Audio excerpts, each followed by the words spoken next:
Hi Year 3, welcome to our second lesson on amazing authors. Today I'm going to be reading you some of the Twits by Roald Dahl. You will be making a prediction, describing characters and forming your own opinions.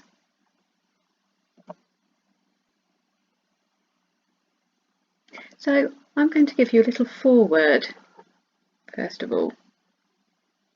I should let you know that there are a great many twits out there. Once you know what a twit is, you will likely spot them everywhere. It is really important in life to learn how to deal with a twit and twittish behaviour. But most importantly, don't be a twit yourself.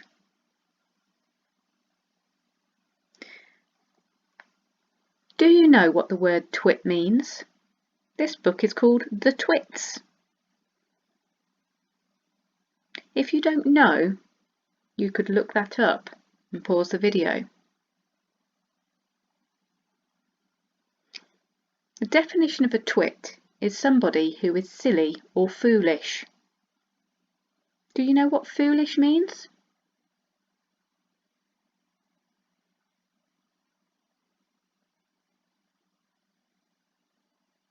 A foolish person is the opposite of a wise person. A foolish person lacks experience and judgment and does silly things. So what can we predict about the book simply by understanding the meaning of the word twit? Well, if you said that it's about at least two foolish people, you'd be right. So let's find out some more.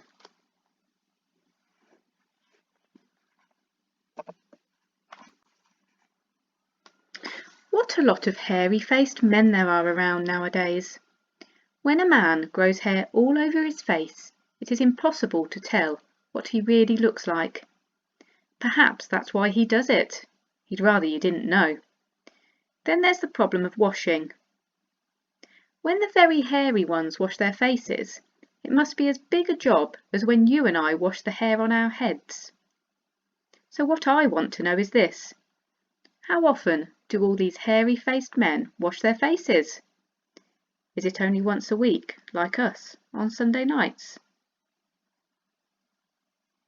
And do they shampoo it? Do they use a hairdryer?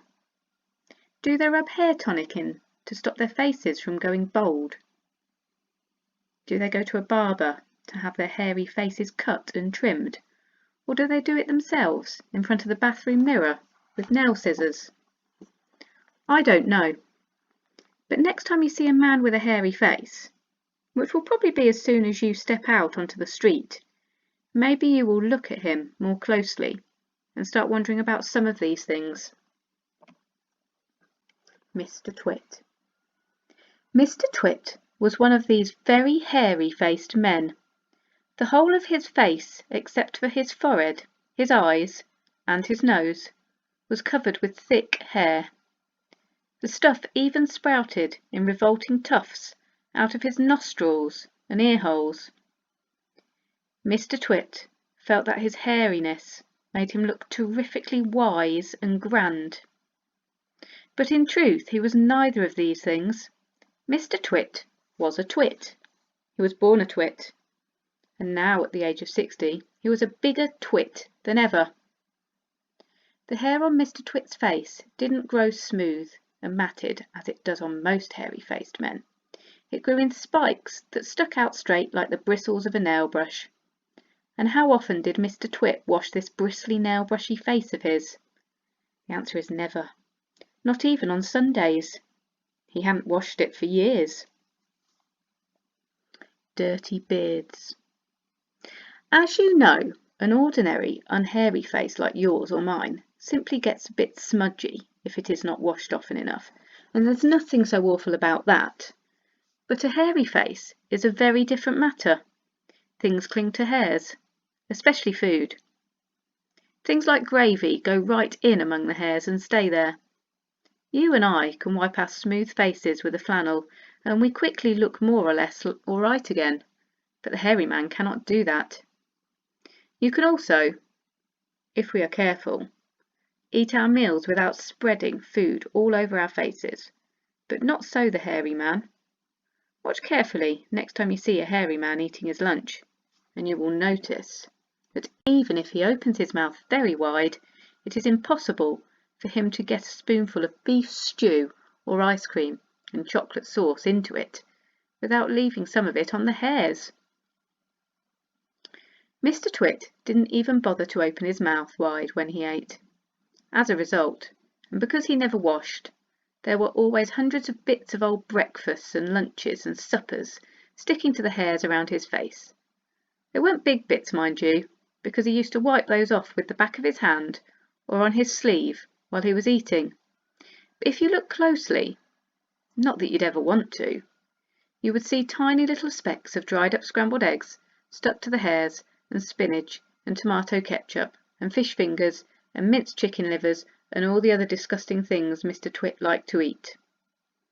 If you look closer still, hold your noses, ladies and gentlemen. If you peered deep into the moustachy bristles sticking out over his upper lip, you would probably see much larger objects that had escaped the wipe of his hand. Things that had been there for months and months, like a piece of maggoty green cheese, or a mouldy old cornflake, or even the slimy tail of a tinned sardine. Because of all this, Mr. Twit never really went hungry. By sticking out his tongue and curling it sideways to explore the hairy jungle around his mouth, he was always able to find a tasty morsel here and there to nibble on. What am I trying to tell you is that Mr. Twit was a foul and smelly old man. He was also an extremely horrid old man, as you will find out in a moment. Mrs. Twit.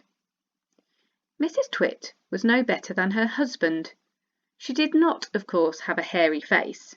It was a pity she didn't, because that, at any rate, would have hidden some of her fearful ugliness. Take a look at her. Have you ever seen a woman with an uglier face than that? I doubt it. But the funny thing is that Mrs. Twit wasn't born ugly. She'd had quite a nice face when she was young. The ugliness had grown upon her year by year as she got older. Why would that happen? I'll tell you why. If a person has ugly thoughts, it begins to show on the face. And when that person has ugly thoughts every day, every week, every year, the face gets uglier and uglier until it gets so ugly you can hardly bear to look at it. A person who has good thoughts cannot ever be ugly. You can have a wonky nose and a crooked mouth and a double chin and stick out teeth, but if you have good thoughts, they will shine out of your face like sunbeams, and you will always look lovely. Nothing shone out of Mrs. Twit's face. In her right hand she carried a walking stick. She used to tell people that this was because she had warts growing on the sole of her left foot, and walking was painful. But the real reason she carried a stick was that she could hit things with it. Things like dogs and cats and small children. And then there was the glass eye. Mrs. Twit had a glass eye that was always looking the other way. The glass eye. You can play a lot of tricks with a glass eye because you can take it out and pop it back in again any time you like. You can bet your life Mrs. Twit knew all the tricks. One morning she took out her glass eye and dropped it into Mr. Twit's mug of beer when he wasn't looking. Mr. Twit sat there drinking the beer slowly. The froth made a white ring on the hairs around his mouth. He wiped the white froth on his sleeve and wiped his sleeve on his trousers.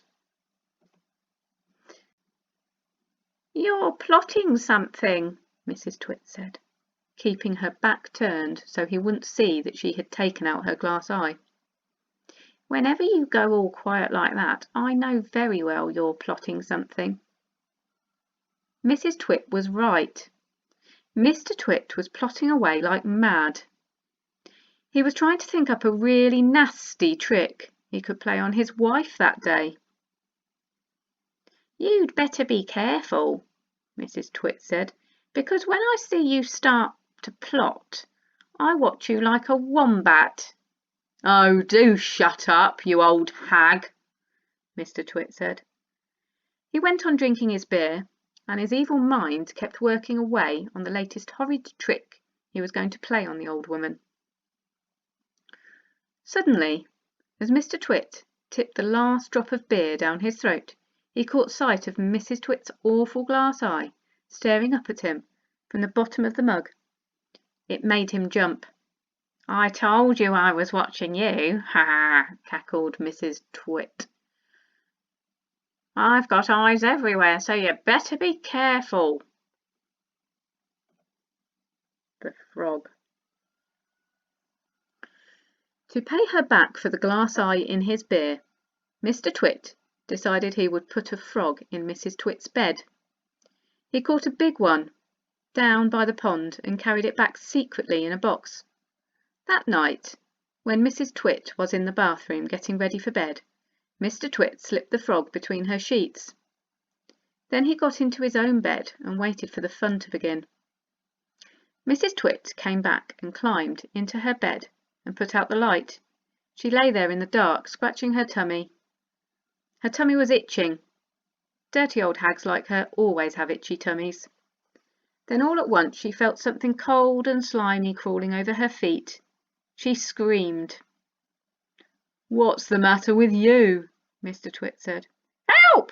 screamed Mrs. Twit, bouncing about. "There's something in my bed." "I'll bet it's that giant skilly-wiggler I saw on the floor just now," Mr. Twit said. "That what?" screamed Mrs. Twit. "I tried to kill it, but it got away," Mr. Twit said. "It's got teeth like screwdrivers." "Help!" screamed Mrs. Twit. "Save me, it's all over my feet." "It'll bite off your toes," said Mr. Twit. Mrs. Twit fainted.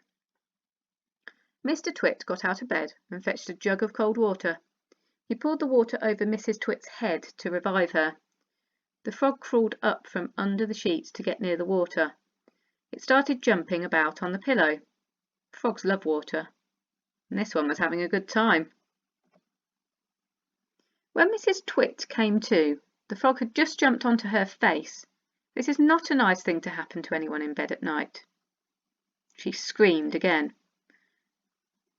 "By golly, it is a giant skilly-wiggler," Mr. Twit said. "It'll bite off your nose." Mrs. Twit leapt out of bed and flew downstairs and spent the night on the sofa. The frog went to sleep on her pillow.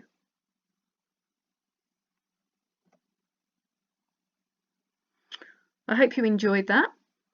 So I thought we would have a look at the characters, Mr. and Mrs. Twit. They're very interesting characters with some interesting descriptions.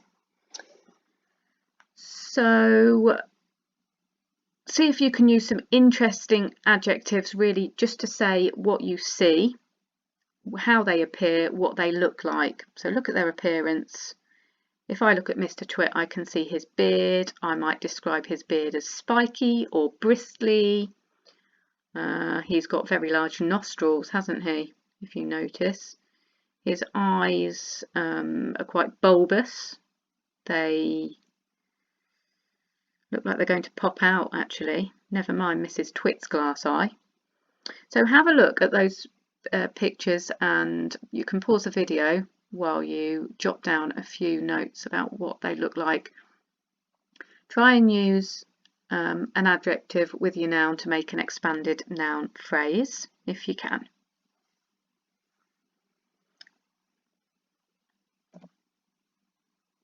Okay.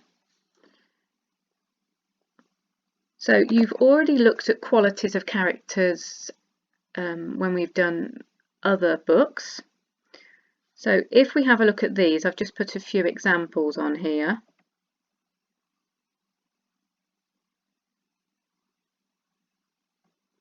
And we can see I've put happy, cheerful. These aren't necessarily to describe the twits, of course, but they just give you a few ideas about the types of words we can use to describe character and the type of person someone is.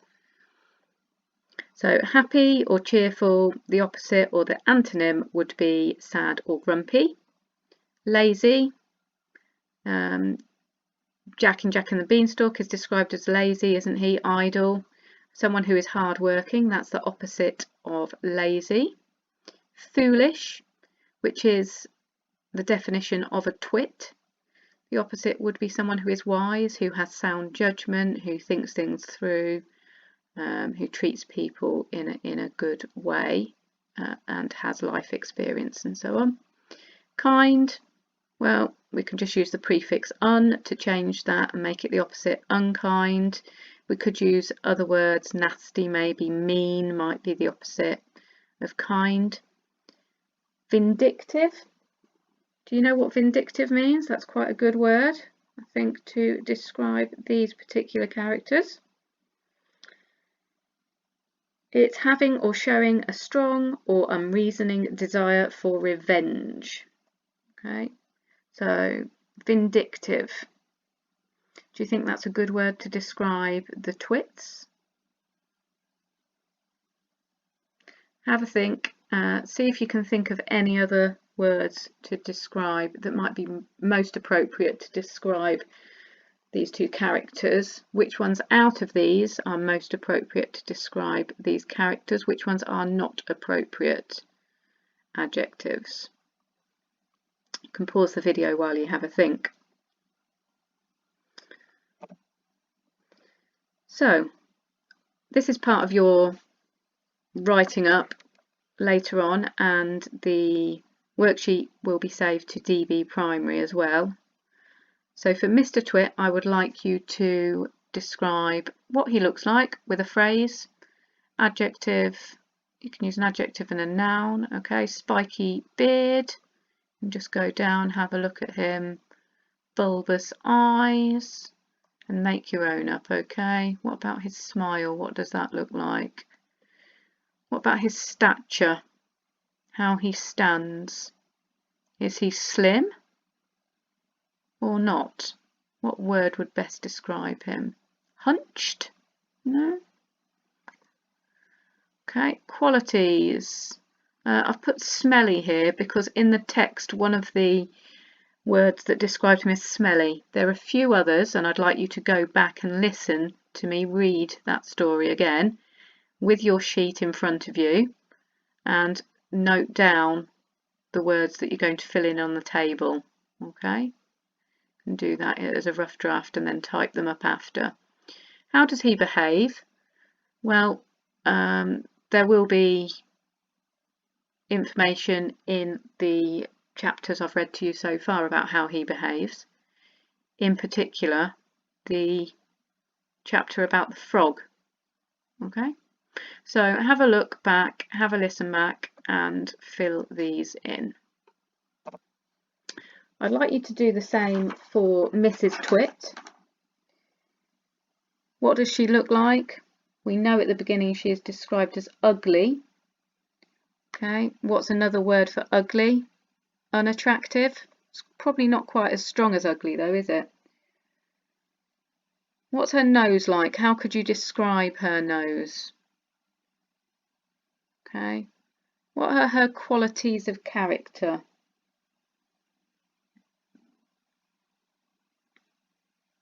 What is she like? What's her behaviour like? What does she do with her stick, for example? That's an example of how she might behave, how the author depicts her behaviour. And then, of course, you have the chapter on the glass eye, and that gives you quite a sizable amount of information on how she might behave. Okay. Again, do the same as with Mr. Twit. Jot down your ideas, look back through the text, and then you can fill this in on the worksheet or upload this to DB Primary. So the two characters are married and supposedly love each other. That's what married people are meant to do, of course, in their vows, to look out for each other and all of those. If you look at marriage vows, different religions, you'll see more about how people are meant to behave when they're married. Of course, this isn't always the case. However, they try to trick and outsmart each other. So we see these kind of pranks with the frog and the glass eye. And later on in the story, as the plot thickens, they become more manipulative and emotionally abusive to each other. Actually, later on, there comes a point whereby one of them makes the other one feel like they're actually going mad because they're using forms of psychological abuse. So far, I would like you to summarise what they do to each other in the chapters I've read, in particular the frog and the glass eye. And again, this part of the task will be on the worksheet on DB Primary, to remind you.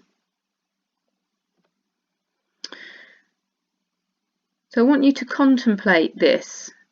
I want you to form your own opinion about this now. Let's reread this part of the text. If a person has ugly thoughts, it begins to show on the face. And when that person has ugly thoughts every day, every week, every year, the face gets uglier and uglier until it gets so ugly you can hardly bear to look at it.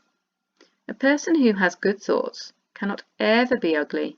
You can have a wonky nose and a crooked mouth and a double chin and stick out teeth, but if you have good thoughts, they will shine out of your face like sunbeams and you will always look lovely. So I'd like you to form your own opinion about that. Do you think that's true? Roald Dahl's telling us that ugliness and beauty are not just about how you look physically, not just skin deep. What do you think and why? You're going to discuss this with your family later, and I would like you to reflect on this now while you listen to the music.